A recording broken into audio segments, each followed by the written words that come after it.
My wife defended her friend who seduced me. She divorced me for cheating, but little does she know the revenge I'm planning to destroy her for ruining my home. The next morning, I sat across from my wife at the breakfast table, my heart pounding like a drum. She was scrolling on her phone, sipping her coffee, completely unaware of what I was about to say. "I need to talk to you," I said, my voice steady but low. She glanced up, her brow furrowing. "What's wrong?" I hesitated, trying to find the right words. "It's about Sarah," I began, my hands tightening around my coffee mug. Her face softened. "Oh, did she say something to upset you? You know how she can be, always joking around." "No," I interrupted. "It wasn't a joke." I took a deep breath and laid it out. I told her everything. The way Sarah had touched my arm, the way her words felt like more than innocent banter, the way she smirked like she knew exactly what she was doing. At first, my wife just stared at me, her expression unreadable. Then she laughed, a sharp, humorless sound that cut through the air like a blade. "You've got to be kidding me," she said, setting her mug down with a thud. "Sarah? Flirting with you? That's absurd." "It's not," I insisted, leaning forward. "I wouldn't make this up. You know I wouldn't." Her eyes narrowed, her tone turning cold. "So what are you saying? That Sarah, my best friend who has been there for me through everything, is trying to seduce you? Do you hear how ridiculous that sounds?" I swallowed hard, my pulse racing. "I know it sounds crazy, but I'm telling you the truth." She stood up, shaking her head in disbelief. "You're unbelievable.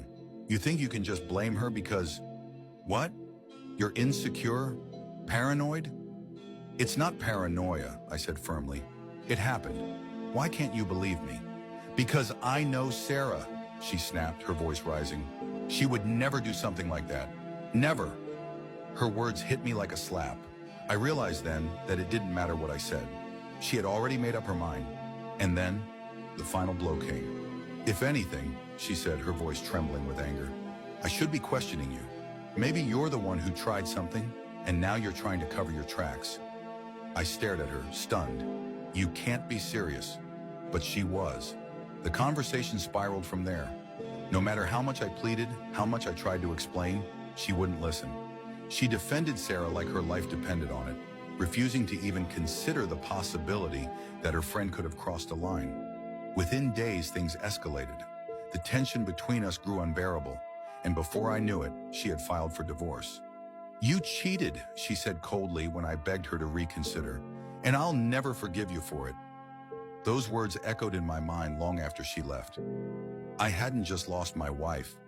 I had lost everything. My home, my marriage, my peace of mind. And Sarah? She got off scot-free, as if nothing had ever happened. But as the anger grew inside me, so did something else: determination. If my wife wanted to ruin my life, then I'd make sure she paid for it. And Sarah? She wouldn't walk away unscathed either. I started digging, looking for anything, everything. And soon I found it. A crack in their perfect facade. Texts, receipts, things they thought I'd never see. A hidden truth that would turn their world upside down. This wasn't just about revenge anymore. This was about justice.